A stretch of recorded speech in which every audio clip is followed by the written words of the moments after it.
So hello class, तो कैसे हैं आप सब? आई होप सभी अच्छे होंगे। सो आज बेटा हम स्टार्ट करने जा रहे हैं रियल नंबर्स। रियल नंबर्स का आज हम इंट्रोडक्शन पढ़ेंगे कि रियल नंबर्स में क्या इंट्रोडक्शन है। ये क्लास 10th का चैप्टर है और ये हम जो चैप्टर है ये हम टारगेट कर रहे हैं 2026-27 के लिए। सो चलो स्टार्ट करते हैं ज्यादा टाइम ना लगाते हुए। सो फर्स्ट सबसे पहले इंट्रोडक्शन की अगर हम बात करें तो ये रियल नंबर है। तो रियल नंबर के अंदर बेटा हमको सबसे पहले हमें कुछ नंबर्स पता होने चाहिए। ठीक है, हमें सबसे पहले कुछ नंबर्स पता होने चाहिए कि सर नंबर्स क्या होते हैं, कि सर नंबर्स क्या होते हैं। ठीक है, ये जो चैप्टर है बेटा आपका चैप्टर ये क्लास नाइन्थ में भी था। ठीक है, वहां पर ये चैप्टर नेचुरल नंबर करके कुछ चैप्टर होगा, फर्स्ट ही चैप्टर है। ठीक है, फर्स्ट ही चैप्टर है और यहां पर ये जो चैप्टर का नाम है वो है रियल नंबर्स। ठीक है ना, क्या है? Real numbers. आई थिंक ये चीज आपको पता है। ये चैप्टर जो है ये आपने पढ़ा हुआ है क्लास 9th में और यहां पर हमने ये चैप्टर पढ़ना है 10th में। ये इसी का एक्सटेंशन है, इसी को आगे हम इसको पढ़ेंगे कि इसके अंदर क्या क्या सर आएगा। ठीक है, ओके। सो सबसे पहले हम ये सीखते हैं बेटा कि नंबर्स जो होते हैं उन नंबर्स में क्या क्या होता है। अगर हमें नंबर्स पता है मेरे भाई तो हम कर लेंगे। ठीक है, तो देखो सबसे पहले नंबर्स का क्या क्या पैटर्न है वो सीखेंगे। ठीक है, तो सबसे पहले अगर मैं आपको बात बताऊं, सबसे पहले अगर मैं बात बताऊं तो नंबर्स अगर मैं बोलूं स्टार्ट करने के लिए, तो अगर मैं बोलूं बेटा नंबर्स जो हैं वो स्टार्ट कहां से होते हैं सर? तो नंबर्स बेटा स्टार्ट होते हैं दो तरह के हमारे पास नंबर्स होते हैं, that is called rational numbers. बेटा कौन कौन से? रैशनल नंबर्स एंड सेकंड बेटा इरेशनल नंबर्स। ठीक है, सेकंड होते हैं हमारे पास इरेशनल नंबर्स। आई होप मेरी बात जो है वो आप तक पहुंच रही है। ठीक है, ओके। तो रैशनल नंबर्स में बेटा हम सबसे पहले हम उन रैशनल नंबर्स को किस किस चीजों में डिवाइड करेंगे। सबसे पहले हमारे पास बेटा आता है नेचुरल नंबर। ठीक है, नेचुरल नंबर सब बताऊंगा आपको, डोंट वरी क्या क्या होता है इसके अंदर, टेंशन नहीं लेनी है। नेक्स्ट हमारे पास बेटा आएगा होल नंबर। ठीक है, होल नंबर बहुत इंपॉर्टेंट है ये। ये आपकी फर्स्ट लेक्चर रहेगा जो भी हमारा मैथ स्टार्ट होगा उसमें, इंटीजर्स। एंड नेक्स्ट आ गया बेटा हमारा रैशनल नंबर्स, जिसको हम रैशनल नंबर्स बोलते हैं, ये हम देख लेंगे अभी आगे। ठीक है ना, रैशनल नंबर्स ही हैं ये सारे के सारे, इन्हीं को हम रैशनल नंबर का पार्ट भी मानते हैं। ठीक है, इसके अंदर सिर्फ इंटीजर्स हैं, उसके बाद हम इसके अंदर कुछ फ्रैक्शंस भी देखते हैं, इसके बाद हम कुछ इसके अंदर बेटा क्या देखते हैं? फ्रैक्शंस भी देखते हैं। ठीक है ना, ये सब चीजें हम इसके अंदर देखते हैं। तो ये देखेंगे हम कि सर एक्चुअली में इसके अंदर होता क्या क्या है, क्या क्या चीजें होती हैं। ये सब चीजें हमने रैशनल नंबर का पार्ट हम मानते हैं और ये सारे के सारे नंबर क्या हैं?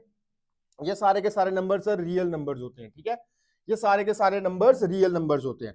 अब आप देखेंगे बेटा कि ये क्या चीज है। यहां पर देखो सबसे पहले अंदर वाला जो सर्कल है वो क्या है? वो नेचुरल नंबर है। Because sir natural number are those number which starts from 1।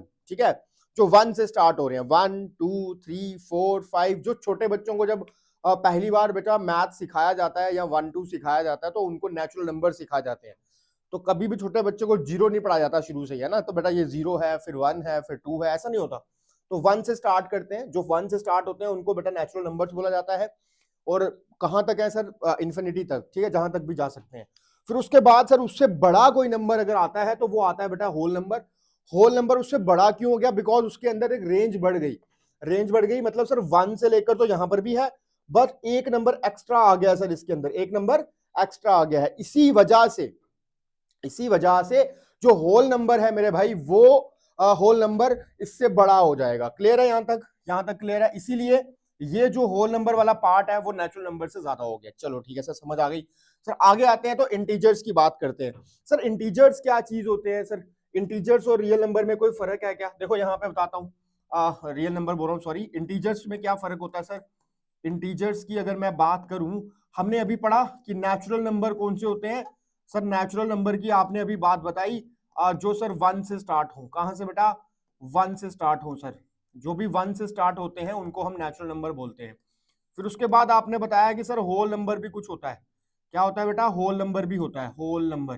तो सर होल नंबर वो नंबर होता है जो 0 से स्टार्ट हो। कहां से बेटा? 0 से स्टार्ट हो। आई नो बेटा, आपको आप लोग ना ये क्लास 9th में पढ़ चुके हैं एंड क्लास 10th में हम इनको डिटेल में पढ़ेंगे बिकॉज ये चैप्टर आपका नया स्टार्ट हो रहा है। तो इंटीजर्स में अगर बात करें सो इंटीजर्स सर जो स्टार्ट होते हैं, लेट सपोज वो नेगेटिव नंबर से स्टार्ट हुए, मान के चलते हैं, और यहाँ पे ये नंबर मैं मान रहा हूँ कि -2 था, -2 था, -1, फिर 0 आएगा, फिर +1 आएगा, फिर +2 आएगा, और फिर आगे आगे ये नंबर बढ़ते जाएंगे। आई होप मेरी बात समझ आ गई है कि इंटीजर्स कौन से होते हैं। सर इंटीजर्स में वो नंबर आते हैं जो एक नंबर लाइन पे आएंगे, ठीक है, जो नंबर लाइन के ऊपर जितने भी नंबर्स आएंगे वो सारे के सारे पार्ट किसके होंगे बेटा, इंटीजर्स के होंगे। आई नो कि आपको ये चीज समझ आ गई होगी। अब इंटीजर्स का मतलब सर आप बोल रहे हो कि नंबर लाइन पे आएंगे, इसका क्या मतलब है? इसका मतलब ये है बेटा कि अगर ये हम नंबर लाइन ले लेते हैं, लेट सपोज ये अगर हम नंबर लाइन ले लेते हैं, तो यहाँ पर देखो बेटा, यहाँ पर एक चीज समझना, यहाँ पर एक चीज समझना कि अगर यहाँ पर 0 है तो यहाँ पर 1 भी हो सकता है, यहाँ पर 2 भी हो सकता है, यहाँ पर 3 भी हो सकता है, और सो ऑन, ठीक है ना। वैसे ही यहाँ पर -1 भी हो सकता है, -2 भी हो सकता है, -3 भी हो सकता है, और सो ऑन इस तरफ भी, ठीक है। और इनके बीच में जो नंबर लाई करते हैं, लेट सपोज कैसे सर, इसके बीच में क्या लाई करेगा, जैसे -2.5 भी लाई कर सकता है इसके अंदर, और भी बड़े सारे हो सकते हैं, -2.7 भी कर सकता है सर, -2.3 भी कर सकता है सर। तो ये नंबर भी सारे के सारे इंटीजर्स कहलाते हैं, ठीक है, ये नंबर्स भी सारे के सारे बेटा इंटीजर्स कहलाते हैं। आई थिंक मेरी बात जो है वो आपके तक पहुंच चुकी है, जो मैं आपको समझाना चाह रहा हूं। क्लियर है? क्लियर? ओके। अब यहां पर आपको एक चीज और ध्यान रखनी है कि ये वाले जो बेटा नंबर्स होते हैं इनको हम बोलते हैं नेगेटिव इंटीजर्स। क्या बोलते हैं? Negative integers. आई होप मेरी बात ये आपको समझ आ गई होगी। एंड अगर मैं इसकी बात करूं बेटा, तो ये नंबर जो होते हैं इनको हम बोलते हैं बेटा पॉजिटिव इंटीजर्स। क्लियर है? क्लियर है मेरी बात? चलो भाई शाबाश। अगर यहां तक बेटा बात समझ आ गई तो आपके लिए चीजें आसान हो जाती हैं, तो आपके लिए चीजें आसान हो जाती हैं। अब अगर बात करें अगला नंबर क्या होता है सर? नेक्स्ट अगर मैं बात करूं, लेट सपोज हमने ये 1 पढ़ा, ये 2 पढ़ा, ये 3 पढ़ा, तो फोर्थ नंबर पे क्या पढ़ूंगा सर, फ्रैक्शंस भी हम पढ़ सकते हैं सर। क्या पढ़ सकते हैं? आप फ्रैक्शंस भी पढ़ सकते हैं, या फिर फ्रैक्शनल नंबर बोल सकते हो आप। फ्रैक्शंस की सर अगर हम बात करें तो सर फ्रैक्शन जो होता है वो हमने पढ़ा है कि सर P अपॉन Q की फॉर्म में होता है, ठीक है, P अपॉन Q की फॉर्म में होता है, बिकॉज सर वो रैशनल नंबर का भी पार्ट है। ये सारे के सारे क्या कौन से नंबर है सर? ये आपने अभी बताए थे, अभी पीछे बताए थे कि सर ये रैशनल नंबर्स हैं, ठीक है ना मेरे भाई। ये आपने बोला था कि सर ये रैशनल नंबर्स है, तो ये अगर रैशनल नंबर्स है तो rational number sir P upon Q की फॉर्म में लिखे जाने चाहिए। तो फ्रैक्शन जो है बेटा वो P अपॉन Q की फॉर्म में लिखी जा सकती है। तो लेट सपोज हमने इसके अंदर एक चीज और भी मान ली कि Q जो है वो 0 नहीं होना चाहिए, क्योंकि सर अगर 0 हो जाएगा Q तो सर वो जो वैल्यू आएगी वो नॉट डिफाइन हो जाएगी, तो नॉट डिफाइन नहीं होना चाहिए ना, तो डिफाइन तो होना ही चाहिए। चलो ये चीज सर हमको समझ आ गई कि सर हम यहाँ पर एग्जाम्पल ले सकते हैं P and Q are integers. तो सर हम इसकी तो कोई भी एग्जांपल ले सकते हैं फिर। बिल्कुल बेटा आप ले सकते हो। देखो जैसे हमने मान लिया कि 2/1 मान लिया, लेट सपोज, ठीक है। अगर मैं 2/1 मान रहा हूँ, मतलब Q को मैंने 0 नहीं मानना, उसके अलावा मैं कोई भी नंबर मान सकता हूँ। लेट सपोज 2/1 माना, तो ये क्या आया बेटा? 2 आया। तो आप मुझे बताओ क्या ये 2 जो है क्या ये इंटीजर है? बिल्कुल है।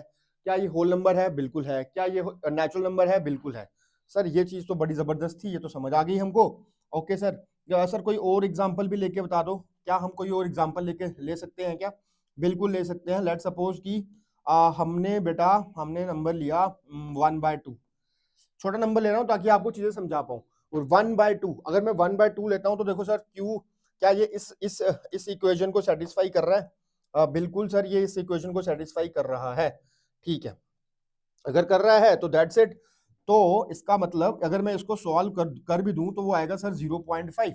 तो 0.5 जो आया वो भी तो सर इसी का पार्ट है, वो भी तो बेटा इसी का पार्ट है। कोई डाउट है क्या यहाँ पे? बहुत बढ़िया, डाउट नहीं होना चाहिए। चलो शाबाश। अगर कोई भी प्रॉब्लम डाउट आएंगे तो बेटा कमेंट्स में डाल देना। ये चीज क्लियर हो गई होगी आपको कि फ्रैक्शनल क्या होते हैं, फ्रैक्शन नंबर्स क्या होते हैं। अब देखो आप इन फ्रैक्शन से ना बेटा क्या आ रहा है, ये एक नंबर आया, ये एक नंबर आया, इस नंबर को बेटा हम बोलते हैं डेसिमल। क्या बोलते हैं? डेसिमल। इस नंबर को हम बोलते हैं बेटा डेसिमल। आई होप मेरी बात यहां तक आपको क्लियर हो गई होगी कि सर डेसिमल क्या होता है। क्लियर है बेटा? चलो शाबाश, ये चीज क्लियर हो गई होगी। अब हमने ये चीज देखी कि 4 नंबर पे ये पढ़ा 1 2 3 4 एंड 5th नंबर पे सर अगर आप पढ़ाना चाहो रियल नंबर्स के अंदर नंबर्स, तो वो आप डेसिमल पढ़ा सकते हो सर। क्या पढ़ा सकते हो? डेसिमल्स पढ़ा सकते हो सर। डेसिमल भी इसका पार्ट होता है, पर डिपेंड करता है कि सर कौन से डेसिमल्स होंगे, ठीक है, वो हम अभी देख लेंगे।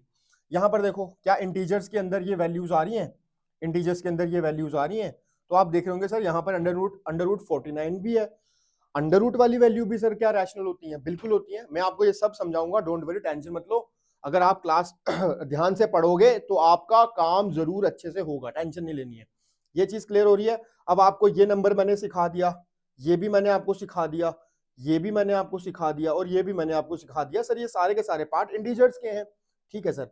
रैशनल नंबर के अंदर सर आपने हमको फ्रैक्शन सिखा दी, वेरी गुड सर, आपने ये भी सिखा दिया, बहुत सही सर, ये भी आपने सिखा दिया, ये भी आपने सिखा दिया सर, पॉइंट्स वाले भी आपने सिखा दिए।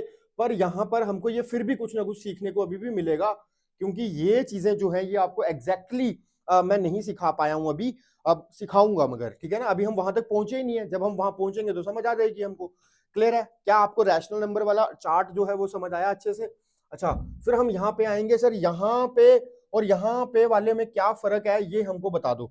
चलो मैं आपको ना एक चीज बताता हूँ, एक बेसिक बताता हूँ दोबारा से, कि सर रैशनल नंबर और इरेशनल नंबर को फाइंड आउट करने के लिए हमें किन चीजों के ऊपर ज्यादा ध्यान देना होता है, हम कैसे फाइंड आउट कर सकते हैं सर, देखकर ही कि सर ये रैशनल नंबर है एंड ये इरेशनल नंबर है, ठीक है बेटा। चलो देखते हैं। अगर मैं आपको बोलूं कि बेटा रैशनल नंबर्स फाइंड आउट करने हैं, कौन से बेटा? रैशनल नंबर्स फाइंड आउट करने हैं। अभी हमने देख लिया पीछे, कि सर रैशनल नंबर हम किस तरह से फाइंड आउट करते हैं, वो तो हमें पता चल ही गया है, ठीक है ना। तो हम सबसे पहले क्या करेंगे, सबसे पहले हम ये करेंगे कि sir rational number find out करने के लिए हम सर इंटीजर्स लेते हैं। अब मैं कैसा नेचुरल नंबर लिखूं? क्यों लिखना है मेरे को बेटा natural number? Because natural number, whole number integers का पार्ट बनते हैं, वो दोनों उसके अंदर आते हैं, तो मैं वो नहीं लिख रहा हूं। तो मैं क्या लिख रहा हूं बेटा? इंटीजर्स लिख रहा हूं। तो इंटीजर्स जो हैं वो रैशनल नंबर होते हैं, बात समझ गए? इंटीजर्स जो होते हैं वो रैशनल नंबर्स होते हैं। ओके सर, फाइन, समझ आ गई। सर इंटीजर्स में दो तरह के इंटीजर्स हो सकते हैं, एक हमारे पास पॉजिटिव इंटीजर हो सकते हैं और एक हमारे पास नेगेटिव इंटीजर्स भी हो सकते हैं।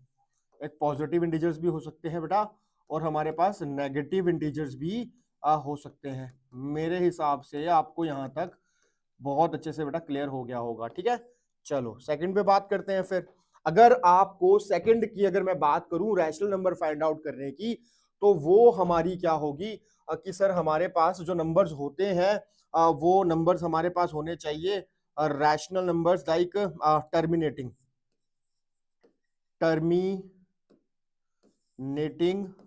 डेसिमल्स, ठीक है, डेसिमल्स की भी बात करेंगे। तो सर ऐसे नंबर्स यहां पर चाहिए जो टर्मिनेटिंग डेसिमल्स हों, जो टर्मिनेटिंग डेसिमल्स हों। 2 मिनट रुकना।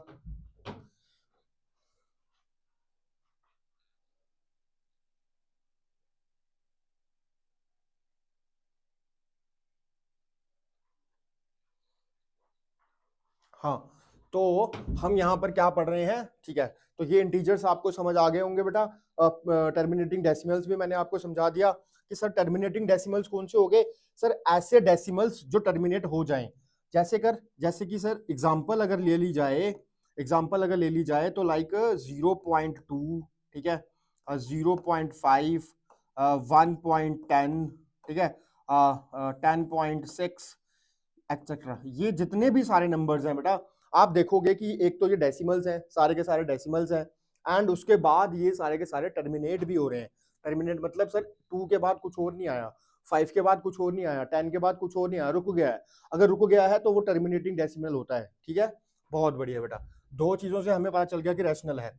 अच्छा, और इंटीजर्स तो हमने पढ़ ही लिया है, इंटीजर्स में तो सर आते ही है। बस इंटीजर की एक छोटी सी शर्त मानी गई थी, वो हमने सर पहले ही पढ़ ली थी, पी अपॉन क्यू की फॉर्म होनी चाहिए, और Q जो है वो 0 के बराबर नहीं होना चाहिए। And P and Q are क्या है ये बेटा?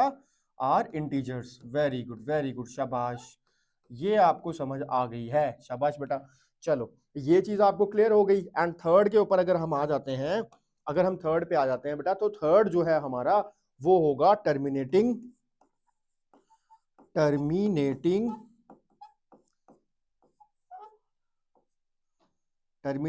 And repeating. कैसी होनी चाहिए बेटा? टर्मिनेटिंग एंड टर्मिनेटिंग तो नहीं होना चाहिए, नॉन टर्मिनेटिंग होगा, sorry, non terminating non terminating repeating, so sorry, non terminating और रिपीटिंग होगा सर, ठीक है। चलो ये चीज आपको क्लियर हो गई होगी, बहुत बढ़िया। अगर आपको ये चीज समझ आ रही है तो बहुत बढ़िया। देखो नॉन टर्मिनेटिंग रिपीटिंग की बात कर रहे हैं हम यहाँ पर सर, हमको एग्जांपल समझ आ चुके थे। अगर हम इसकी बात करें कि सर ये नॉन टर्मिनेटिंग रिपीटिंग किस तरह के होते हैं, तो किस तरह के होते हैं आप देखेंगे बेटा, कि हम अगर इसके अंदर एग्जाम्पल कोई ले लेते हैं। एग्जाम्पल का मतलब ये हुआ कि सर ना, सर वो टर्मिनेट नहीं होगा, नॉन टर्मिनेट बोला है आपने, ठीक है। तो लेट सपोज कि अगर मैं बोल दूं 0.2222 ये चलता जा रहा है, ठीक है। अगर ये चलता जा रहा है इसका मतलब सर एक तो ये नॉन रिपीटिंग है, सॉरी नॉन टर्मिनेटिंग है और रिपीटिंग है, और रिपीट भी हो रहा है, टर्मिनेट भी नहीं हुआ और रिपीट भी हुआ, ठीक है। तो ऐसी जो एग्जांपल होगी बेटा उसको हम बोलेंगे नॉन टर्मिनेटिंग रिपीटिंग। क्लियर है बेटा, शाबाश।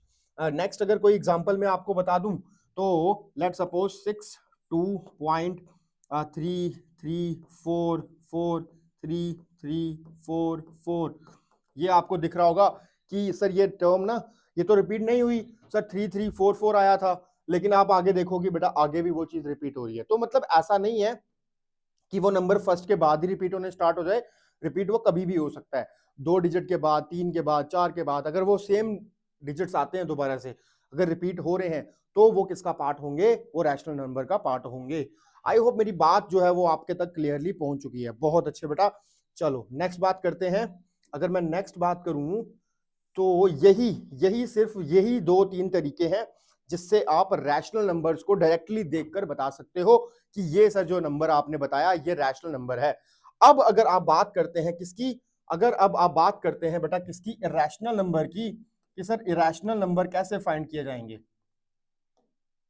इरेशनल नंबर कैसे फाइंड किए जाएंगे, कि सर इरेशनल नंबर जो होंगे क्या हम उनको भी देखकर बता सकते हैं कि सर ये रैशनल है या इरेशनल है, ठीक है। तो बिल्कुल बेटा हम उनको देखकर बता सकते हैं, और डोंट वरी, चिंता नहीं करनी है, ठीक है।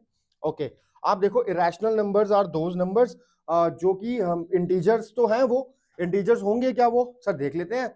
आप देखो सबसे पहला जो इसका रूल रहेगा, इसके 4 रूल्स दिखाऊंगा, अगर आपको वो 4 रूल्स लर्न हो गए तो आपका काम हो गया, ठीक है। पहला रूल क्या रहेगा बेटा, सबसे पहला rule non terminating, non terminating and non repeating, non terminating and non repeating,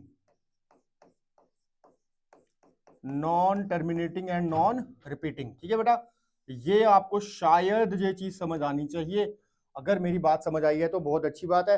sir इसका मतलब क्या हुआ, इसका मतलब ये हुआ कि कोई अगर चीज है, कोई भी अगर एक नंबर है जो टर्मिनेट भी नहीं हुआ और रिपीट भी नहीं हुआ सर, ओहो सर ऐसा भी कोई नंबर होता है क्या, बिल्कुल बेटा ऐसे भी नंबर्स होते हैं। जैसे लेट सपोज एग्जांपल ले लेते हैं, अगर मैं फर्स्ट एग्जांपल ले रहा हूँ, लेट सपोज क्या नंबर एग्जांपल ले लें, कुछ भी ले सकते हैं, 27.349672 ये सब चल रहा है, हमें नहीं पता, हमें नहीं पता कि सर इसमें से कौन सा नंबर जो है रिपीट दोबारा होगा कि नहीं होगा, बिकॉज अभी तक तो कोई रिपीट नहीं हुआ होता हुआ दिख रहा है, और साथ में सर ये टर्मिनेट भी नहीं हो रहा, तो ये जो पार्ट रहेगा वो इरेशनल का पार्ट रहेगा।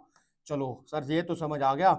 और कोई सर, और कोई एग्जांपल हो सकती है, बिल्कुल सर ऐसी बेटा आप कोई भी ऐसी एग्जांपल तो ले ही सकते हैं, ठीक है ना, ऐसी तो आप कोई भी एग्जांपल ले सकते हैं, रिपीट तो नहीं हुआ। अब आप सोच रहे होंगे सर आपने यहाँ 7 लिखा वहां 7 लिखा तो आगे 5 नहीं है, अगर 5 होता तो मैं वहां पे लिखता, आपको दिखाता कि हाँ सर ये देखो, जहां हाँ बेटा ये देखो यहाँ पर चीजें रिपीट हो रही हैं, ठीक है ना, तो नहीं हो रही होंगी तभी मैंने यहाँ पे लिखा हुआ है, ठीक है। चलो भाई मेरी बात यहां तक समझ आ गई है, शाबाश। आगे बढ़ते हैं फिर। एक चीज तो ये हो गई। सेकंड अगर मैं बात करूं, सेकंड अगर मैं बात करूं तो सेकंड में आप क्या लिखेंगे, आप लिखेंगे इफ m इज ए, देखना m बता रहा हूं, if m is A positive integer, कौन सा नंबर बेटा, if m is A positive integer, ये जो मैं लिख रहा हूं ये बहुत इंपॉर्टेंट है, ठीक है ना। हाँ ये पेपर में नहीं आएगा, मैं ये नहीं बोल रहा हूँ कि भाई एग्जाम में आएगा क्या सर ये इंपॉर्टेंट बोल रहे हो आप, नहीं, पर ये आपको हेल्प करेगा कि भाई आगे जो क्वेश्चंस आएंगे उन क्वेश्चंस को कैसे आप सॉल्व करेंगे, ठीक है। If m is A positive integer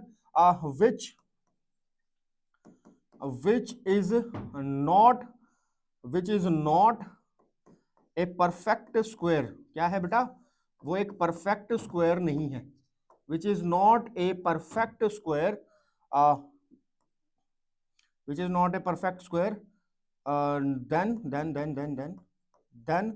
under root m, then under root m is a irrational number, then under root m is a irrational number। बहुत बढ़िया, ये चीज समझ आई क्या कि सर आपने ये कहा कि अगर कोई भी m हमारे पास नंबर है, m मान लो चाहे a मान लो कुछ भी मान लो, इफ m जो है वो एक पॉजिटिव इंटीजर है which is not a perfect square, अगर वो परफेक्ट स्क्वायर नहीं है तो वो क्या होगा, then under root m is a irrational number.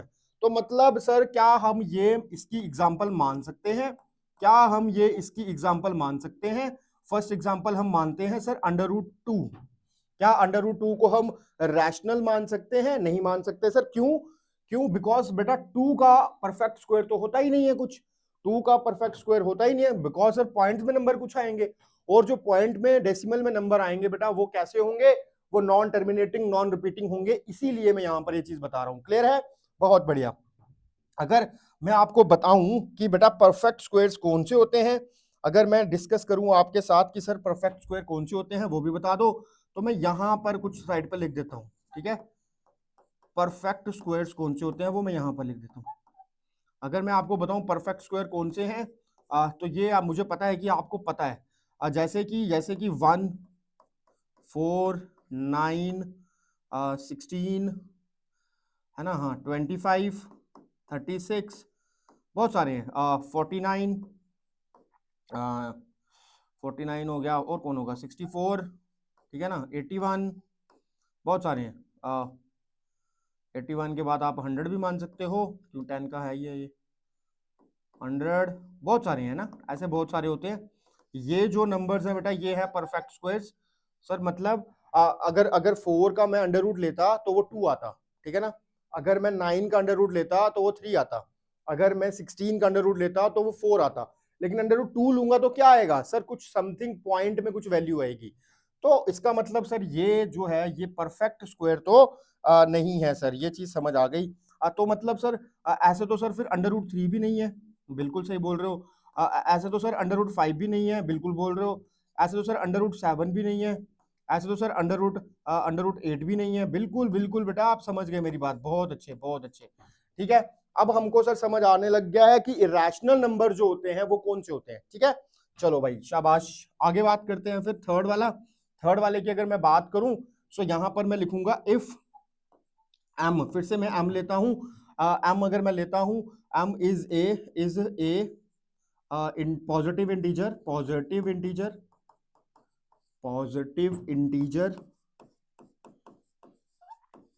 ठीक है, positive integer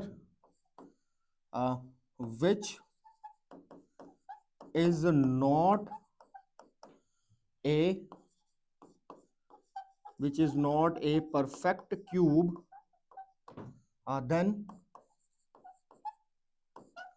under root m पर कौन सा वाला, क्यूब वाला, इसलिए मैं यहां पे 3 लिख रहा हूं। Under root m is an irrational number, number. बहुत बढ़िया बेटा, है ना सर, अब तो समझ आई गई है हमको। ये तो सर बहुत हलवा चीज थी, अबे ये तो बहुत हलवा चीज थी सर। परफेक्ट क्यूब्स कौन से होते हैं ये बता दो बस, हम तो सर हमको तो पता चल ही गया है, परफेक्ट क्यूब बता दो बस, पता चल गया है सर, ठीक है। परफेक्ट क्यूब क्या बताऊं सर, क्या बताऊं, अगर 1 तो ले ही सकते हो आप परफेक्ट क्यूब, उसके बाद बेटा आप ले सकते हो 8 ले सकते हो परफेक्ट क्यूब, 2 का परफेक्ट क्यूब क्या हो गया 8, सर ठीक है सर, ठीक है ठीक है ठीक है। और सर 3 का अगर मैं परफेक्ट क्यूब करूं तो सर वो आ गया 27 सर, ठीक है सर समझ आ गई। और 64 भी सर होता है, 64 भी सर होता है, ठीक है। और बड़े सारे होते हैं, 125 भी होता है सर, 125 भी होता है सर, ठीक है। ये जो नंबर्स है ना ये है परफेक्ट स्क्वायर्स, ऐसे बहुत सारे होंगे। तो आपको आई थिंक मेरी बात जो है वो आप तक पहुंच चुकी है कि सर परफेक्ट क्यूब हम किनको बोलेंगे। तो सर एग्जांपल में अगर मैं ले लूं, अगर मैं एग्जांपल में ले लूं मेरे भाई कि फर्स्ट एग्जांपल √2, √3, √5, √3, √4, √5, ये सारे के सारे नंबर जो हैं ये क्या कहेंगे, इनको क्या कहेंगे हम, ये सर इरेशनल नंबर्स होंगे। ठीक है सर, ये सारे के सारे इरेशनल नंबर्स होंगे। अब आपको ये चीज क्लियर हो गई होगी, आई होप मेरी बात जो है वो आपके तक पहुंच गई है कि sir irrational and irrational numbers कौन से होते हैं। सर अब हमको समझ आ गया है अच्छे से। ठीक है भाई, मजा आ रहा है ना, अब मजा आने लग गया। अब देखो यहां पर मुझे बात बताओ, ये जो नंबर था जो हमने उस टाइम पे डिस्कस करना था, अब आप मुझे बताओ क्या ये जो नंबर है क्या ये रैशनल है कि नहीं है। क्योंकि सर 49 लिखा हुआ है आपने, 49 तो सर 7 का स्क्वायर होता है, परफेक्ट स्क्वायर। तो इसका मतलब सर ये अब हमको पता चल गया है कि ये जो नंबर है वो इंटीजर है। ओके सर, अब अगर ये इंटीजर है तो सर ये रैशनल भी है, अगर ये इंटीजर है तो सर ये रैशनल भी है। समझ आ गई सर। रैशनल नंबर में यहां पर चेक करो, मैंने आपको बोला था कि मैं ये आपको सिखाऊंगा। अब आप मुझे बताओ, पढ़ के देख के बताओ, क्या ये नंबर इरेशनल है या रैशनल है। अब देखो, क्या ये नंबर जो है नॉन टर्मिनेटिंग रिपीटिंग है? बिल्कुल है सर। अब तो हम सर नंबर कोई भी आप दिखा दो, हम कोई भी नंबर देखकर ये बता देंगे कि वो रैशनल है या इरेशनल है। अब यहां पर देखो, इसको देखो, √10 सर नहीं है सर, √10 तो इरेशनल होता है सर। √3 भी सर इरेशनल होता है, पता है सर, ये भी पता है सर, ये भी सर हमको पता चल गया है। सर पाई भी आपने यही लिखा हुआ है सर, क्या पाई भी यही है? क्या पाई भी इरेशनल है सर? देखो देखो बेटा, मेरी बात समझो, पाई की जो वैल्यू है आपको पता है 22/7 है, ठीक है। या फिर आप वैल्यू लेते हो 1314, 3.14 और समथिंग कुछ कुछ। अब ये जो नंबर होते हैं आगे वाले वो रिपीटिंग नहीं है, और ये नॉन टर्मिनेटिंग है, नॉन रिपीटिंग, नॉन टर्मिनेटिंग, जिसकी वजह से सर जो पाई है वो इरेशनल बन जाता है। अब मुझे पता चल गया कि ये एक इरेशनल नंबर है। बात समझ गए सर? ओके सर, अब मुझे तो पता चल गया है, अब तो मैं कुछ भी कर सकता हूं। ओके फाइन, चलो नेक्स्ट बात करते हैं। अब सर, अब क्या पढ़ना है हमने, देखो ये चीज आपको क्लियर हो गई, फाइन। अब आप बात करते हैं फैक्टर ट्री। फैक्टर ट्री भी इसका एक इंपॉर्टेंट पार्ट है, इसके ऊपर एक क्वेश्चन आता है आपको। ठीक है, ये चैप्टर जो है, ये होल चैप्टर जो है वो 6 नंबर का है। आज हम इंट्रोडक्शन कर रहे हैं, तो धीरे धीरे आपको बाकी भी इसका कंटेंट मिलता जाएगा। सो फैक्टर ट्री की बात करें तो फैक्टर ट्री का मतलब ये होता है कि आप ना इसके फैक्टर्स बनाते जाओ। आप इसके क्या बनाते जाओ बेटा? फैक्टर्स बनाते जाओ। आप इसके फैक्टर्स बनाते जाओ। फैक्टर का मतलब क्या होता है? आई नो कि आपको इसको एलसीएम लेना तो आता होगा सबको, ठीक है ना, आपको इसका एलसीएम लेना तो आता ही होगा। आप देखो, मैं एलसीएम लेके दिखा रहा हूं आपको। 260 का मैं अगर एलसीएम लेता हूं बेटा तो क्या आएगा? 2 से करते हैं, 2 1 जा, 2 1 जा, 2 3 जा और 0, ठीक है।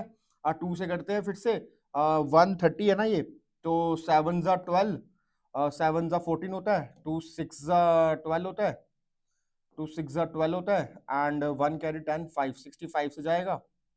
एंड अगर मैं अब बात करूं तो वो 5 से जाएगा, 5 से जाएगा। सो 5 1 जा 5 और 3 जा, ठीक है। फिर क्या बचा? फिर बचा सर 13। अब तो हमें समझ आ गया कि क्या मसला है सर यहाँ पर। तो हम क्या करेंगे, देखो 260 का जो ये नंबर्स होते हैं इनको हम लिखेंगे सर 260। अगर मैं 130 से 2 मल्टीप्लाई करूं तो सर 260 आता है। बात आ गई सर समझ हमको। अब हमने नेक्स्ट फैक्टर बनाना है, ऐसे ही, ठीक है। देखो फैक्टर बोलता क्या है सर, ये एक चेन होती है फैक्टर्स की जो रिप्रेजेंट करती है in the form of tree, is called factor tree, ठीक है ना। अब देखो 130 को करना है तो क्या करना पड़ेगा सर? 65 जो है ना, उसको आप 5 से मल्टीप्लाई कर दो, आपका नंबर आ जाएगा सर, आपका नंबर आ जाएगा 130, ठीक है सर, हमें समझ आ गई। अब नेक्स्ट सर क्या करेंगे? एक और फैक्टर बनेगा इसके अंदर, एक और फैक्टर बनेगा। क्या फैक्टर बनेगा बेटा? 13 इंटू 13। अगर हम 13 इंटू 13 कर देंगे बेटा तो हमारी जो वैल्यू आएगी वो आएगी सर, वो क्या वैल्यू आएगी बेटा? वो वैल्यू आएगी 65। तो ये हमारा फैक्टर ट्री हो गया इसका। क्या बात समझ आई आप सबको? क्या आप सबको बात समझ आई मेरी? तो आप यहां पर इसको ऐसे भी लिख सकते हैं, 260 equal to 2 into 2 into 5 into 13। तो आप इसको 2 की पावर 2 इंटू 5 इंटू 13 भी लिख सकते हैं। बात क्लियर हो गई? ये हो गया बेटा इसका फैक्टर। चलो अब मैं इसको मिटा देता हूँ, इसको मैं मिटा देता हूँ। ओहो ऐसे नहीं मिटेगा। अरे अरे अरे अरे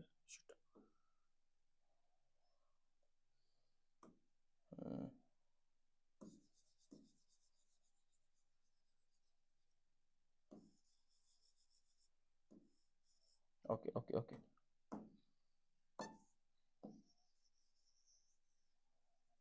इसमें कुछ हो गया होगा। चलो इसकी बात करते हैं, इसकी बात करते हैं। वो तो सर हमें समझ आ गया, जो आप समझा रहे थे वो हमें फैक्टर बनाना आ गए। अब हम इसके फैक्टर बना लेते हैं सर 196 के। तो 196 को भी कर लेते हैं इसी तरह से, यहीं पे कर लेता हूं मैं। अब 196 की अगर मैं बात करता हूं तो 196 के फैक्टर बनाने के लिए सर 2 से अगर मैं इसको डिवाइड करता हूं तो 2 8 नहीं करूंगा, 18 चाहिए मुझे।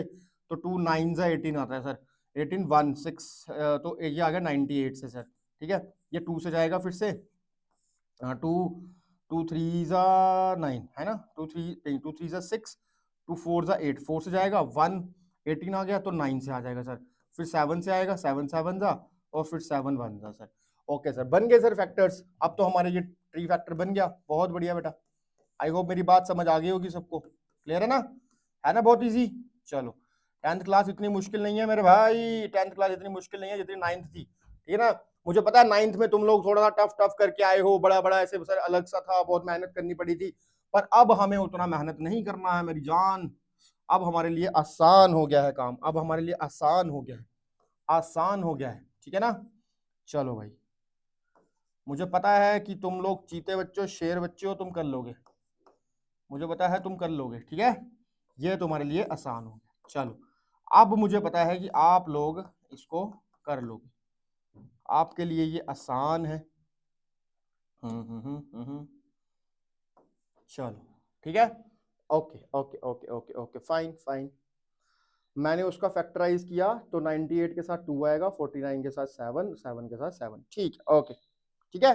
अब आपको फैक्टराइजेशन समझ आ गई होगी, क्लियर है ना, क्लियर है सबको। चलो शाबाश। तो ऐसे हम इसकी क्या करेंगे बेटा, फैक्टर ट्रीज बनाएंगे। तो नेक्स्ट बढ़ते हैं, नेक्स्ट बढ़ते हैं। अब आ गया HCF and LCM using prime factors, ठीक है। अब ये एलसीएम एंड एचसीएफ कैसे निकालते हैं, अब आप एक बात समझना, मैं आपको यहाँ पे सिखाऊंगा एक्चुअली में एचसीएफ का क्या मतलब होता है, बात करेंगे अच्छे से, डोंट वरी, टेंशन मत लो। इसका मतलब होता है हाईएस्ट कॉमन फैक्टर। मुझे पता है आपको आता है ये, आप पढ़ के आए हो, मुझे पता है ये चीज, टेंशन मत लो। सब जानता हूं, अपन अपन सब जानता है भाई, अपन सब जानता है। एलसीएम तो lowest common multiply, lowest common multiply, मुझे पता है आप लोग ये जानते हो, ठीक है ना। तो अगर मैं बात करता हूं एचसीएफ हाईएस्ट कॉमन फैक्टर की, तो मतलब सर हम यहां पर क्या देखेंगे, देखना देखना देखना देखना देखना, हाईएस्ट की बात हुई है ना, हाईएस्ट की बात हुई है, तो हम जब भी हाईएस्ट कॉमन फैक्टर लेंगे प्राइम फैक्टराइज करने के बाद, किसके बाद बेटा, प्राइम फैक्टराइजेशन करने के बाद। अभी देखो ये प्राइम फैक्टराइजेशन की ना, ये सारी प्राइम फैक्टराइजेशन बोलते हैं इसको, इसको क्या बोलते हैं बेटा, इसको बोलते हैं प्राइम फैक्टराइजेशन। क्या बोलते हैं इसको, प्राइम फैक्टराइजेशन, प्राइम फैक्टराइजेशन, ठीक है, इसको प्राइम फैक्टराइजेशन बोलते हैं।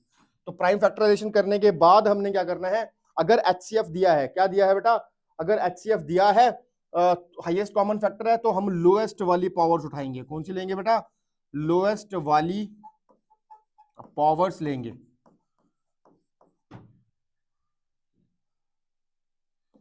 ऐसे लिखता हूं, लोएस्ट पावर वाली, लोएस्ट पावर्स वाली वैल्यू लेंगे, ठीक है। ये चीज समझ आई आपको। चलो एक तो ये चीज क्लियर हो गई सबको। और अब इसमें भी देखेंगे लोएस्ट कॉमन मल्टीपल है सर, तो इसके अंदर क्या उल्टा करेंगे, बिल्कुल बेटा, इसके अंदर क्या लेंगे, हाईएस्ट पावर वाली वैल्यूज लेंगे। कैसे लेंगे सर, इसका पहले मतलब तो बता दो कि मतलब क्या होता है, इसका मतलब क्या होता है, इसका मतलब ये होता है मेरे भाई, हाईएस्ट कॉमन फैक्टर का मतलब कि ऐसा कौन सा कॉमन फैक्टर जो आ रहा है उसके अंदर जो उनको डिवाइड कर रहा होगा, और इसमें ऐसा कौन सा नंबर आ रहा होगा जो इनको आपस में लोएस्ट मल्टीपल होगा उसका, ठीक है। क्या होगा उसके बारे में डिस्कस करते हैं, डोंट वरी, टेंशन मत लो, करेंगे तो हो जाएगा, करेंगे तो बेटा हो जाएगा, चिंता नहीं करनी है, ठीक है। लेट सपोज एग्जांपल लेता हूं मैं आपके लिए एक छोटी सी, फिर उसको देखते हैं। मान के चलो कि हमने यहां पर एग्जांपल ले ली, हमारे पास दो कोई नंबर्स हैं, लेट सपोज मेरे पास 25 एक नंबर है और एक मेरे पास 100 कोई नंबर है। तो हमने इन दोनों के क्या करने हैं, दोनों के प्राइम फैक्टराइजेशन करनी है। लेट सपोज मैं 25 की प्राइम फैक्टराइजेशन करता हूं, तो ये आ रही है सर हमारे पास 5 5 जा और 5 1 जा सर, ठीक है। अगर मैं 100 की करता हूँ, 100 की करता हूँ, तो सर ये 2 से आ रही है 250, 225 और 5 से 5 जा एंड 5 1 जा, सर ये पता चल गया। अब 25 के अगर मैं फैक्टर्स लिख दूं तो सर ये होंगे 5 की पावर 2, ठीक है। अगर मैं 100 के लिख दूं तो सर वो होंगे 2 की पावर 2 एंड 5 की पावर 2, ठीक है सर। ये चीज समझ आ गई हमको, ये चीज तो सर हमें समझ आ गई है। अब मैं अगर बोलूं कि बेटा एलसीएम लो, इसका क्या लेना है, एलसीएम लो। एलसीएम का क्या मतलब था, यहां पर देखो हाईएस्ट पावर वाली टर्म लेनी है। एल से याद रखो lowest, lower common multiply, lowest common multiply. अगर लोअर है तो वैल्यू सर हम हाईएस्ट वाली उठाएंगे, अगर लोअर है तो हम वैल्यू हाईएस्ट वाली उठाएंगे, अगर हाईएस्ट है तो हम वैल्यू सर लोअर वाली लेंगे, सर अगर हाईएस्ट है तो हम वैल्यू लोअर वाली लेंगे। अब यहां पे देखना, मुझे बताना मेरे भाई, मुझे बताना, मैं यहां पर ना आपको एक छोटा सा आसान काम करके दे रहा हूं, टेंशन मत लो, सिर्फ सीखनी है आपने बात, ठीक है। आप मुझे बताओ ऊपर वाली वैल्यू में नीचे वाली वैल्यू जैसा क्या नहीं है, क्या नहीं है सर। अगर आप यहां पर 2 की पावर 0 लगा दो, अगर आप 2 की पावर 0 लगा दो तो सर हमारे पास ऊपर भी एक 2 ऐसी पावर आ जाएगी, 2 वाली वैल्यू आ जाएगी, ठीक है सर। समझ गए, समझ गए, समझ गए। तो क्या सर ये पेपर में करना है, अभी अभी नहीं करना, टेंशन मत लो, जब आप प्रैक्टिस करते जाओगे ना तो आपको समझ आने लग जाएगा। अब यहां पे देखना, यहां पर भी 2 वाली टर्म है ऊपर, नीचे भी है 2 की raise power 0, anything raise power 0 equal to 1, sir ये तो हमें पहले से पता है। आप बताओ आगे करना कैसे है, लोएस्ट कॉमन मल्टीपल कैसे लेना है सर, ठीक है। देखना यहाँ पे समझना समझना समझना समझना, बहुत अच्छे से समझाऊंगा बेटा, इतने अच्छे से समझाऊंगा तुम्हारा भूलेगा भी नहीं, और कोई भी क्वेश्चन आप उठा लोगे। चलो चलो देखो भाई, देखो शेर बच्चों, तुम शेर बच्चों, टेंशन नहीं लेनी है, देखते जाओ। ये अगर मैं बात करूं बेटा, तो यहाँ पर क्या होगा, एलसीएम में लोएस्ट वाली कॉमन, लोएस्ट वाली हाईएस्ट वाली वैल्यू लेनी होती है, लोएस्ट है ना, हाईएस्ट वाली। आप देखो ऊपर और नीचे, ऊपर और नीचे पहले हम 2 देखते हैं सर, 2 छोटा होता है 5 से, तो हम 2 देखते हैं। यहाँ पर देखो ये 2 है और ये भी 2 है सर। 2 के अंदर हमने वो वाली वैल्यू उठानी है जिसका पावर क्या है बेटा, हाईएस्ट है, लोएस्ट कॉमन मल्टीपल में जिसका पावर हाईएस्ट है, कौन सा बेटा, ये वाला, ठीक है सर समझ आ गई। मल्टीप्लाई तो मतलब ऊपर वाला नहीं लेना सर, नहीं लेना बेटा, नहीं लेना, छोड़ देना है, ठीक है। इसमें देखो दोनों में सर कौन सा मल्टीपल बड़ा है, किसकी पावर बड़ी है, सर दोनों सेम है सर, सर यहाँ तो दोनों सेम है, अब क्या करें, दोनों में सेम ले लो ना, दोनों में से एक ले लो, एक ले लो, एक ले लो, खत्म बात, खत्म बात, आ गया बेटा एलसीएम आ गया, एलसीएम आ गया, 2 two 4 into 5 5 25 and 25 4 100, sir LCM हमारा है 100 सर, पता चल गया सर, कितना आसान था ना, कितना आसान था, very good very good very good very good, शाबाश। अब बात करते हैं बेटा किसकी, एचसीएफ की। सर एचसीएफ कैसे निकलता है ये भी बता दो। मैंने क्या बोला, वापिस से आएंगे, वापिस से आएंगे सर, लोएस्ट वाली वैल्यू लेनी है, इन दोनों में लोएस्ट वाली 2 में से लोएस्ट वाली वैल्यू कौन सी है, 2 में से सर लोएस्ट वाली वैल्यू है 2 की पावर 0, ओके सर समझ गए। इसमें से लोएस्ट वाली कौन, सर कोई सर, दोनों सेम ही है सर, क्या बात पूछते हो सर, दोनों सेम ही तो है, okay. Anything raise power 0 equal to 1 sir, 1 खत्म। तो सर वैल्यू जो बच रही है वो 25 है, तो इसका मतलब सर इसका एचसीएफ 25 है। ओ माय गॉड, देखो कितना आसान हो गया ना, कितना इजी हो गया, ये ही तो करना है, बस यही तो करना है। देखो ओके, ये मैंने आपको क्वेश्चन दिए हैं, दोनों सेम क्वेश्चन हो गए, इसको छोड़ दो चाहे, क्योंकि अगर एक भी कर लेंगे तो हो जाएगा काम, चलो, क्योंकि हमने पीछे तो किया ये, ओके फाइन। देखो इसको कैसे करना है, इसको कैसे करेंगे सर, आपने बताया कि पहले ना फैक्टर्स लेने होते हैं, फैक्टर्स लेने होते हैं, ठीक है, ले लेते हैं, प्राइम फैक्टर्स लेने होते हैं, तो 5 से जाएगा ये, क्योंकि इसका जो फैक्टर है वो 5 ही है, तो 5 से अगर हम करेंगे तो मान के चलता हूं मैं 40 आ रहा है, तो मैं इसको डिवाइड कर लेता हूं, थोड़ा जल्दी हो जाएगा मेरे लिए भी, आपके लिए भी डिवाइड करिए वो जल्दी हो जाएगा। 4 5 8 जा 40 और 9 आया नीचे, 5 1 5, हाँ ठीक है, 4 आया और फिर 5 लाया ऊपर से नीचे, 4 5 9 जा 45। ठीक है, ये हो गया भाई। किससे गया? 8 1 जा, सॉरी 8 1 9 जा। तो अब तो सर ये 5 से जाएगा नहीं, अब तो ये 5 से जाएगा नहीं। और किससे ये जा सकता है? 8 और 9, 9 और 9 18। तो सर ये 3 से जा सकता है। 3 से कर लो, देख लो, 3 से करके देख लो सर, 3 से भी जाना चाहिए। 3 2 जा 6, 2 बचा 1, 2 3 7 जा 21 सर, 21। पीछे बचा सर 9, 9 3 3 सर। सर ये हो गया 273 से। समझ तो आ रहा है सर, बहुत अच्छे से समझ आ रहा है बेटा, है ना। अब क्या आया? 273। अब सर जब भी हम यहाँ फंसेंगे कि सर ये नंबर जो है ये तो 3 से भी नहीं जा रहा, ये तो 3 से भी नहीं जा रहा सर, है ना। तो अब हमने क्या करना है? अब हमने कोशिश करनी है कि इन नंबर्स को बेटा हम सॉल्व करें प्राइम नंबर से, किसी भी प्राइम नंबर से। देखो आप सबसे छोटा प्राइम नंबर 13 यूज करो, ठीक है, उसके बाद 17 करो, उसके बाद 23 करो, 21 तो नहीं है, 23 करो। इनको यूज करोगे आपके मैक्सिमम क्वेश्चन जो है वो बनने लग जाएंगे, हो जाएंगे, ठीक है। तो हम यहाँ पर कोशिश करते हैं कि 13 से ट्राई करें क्या?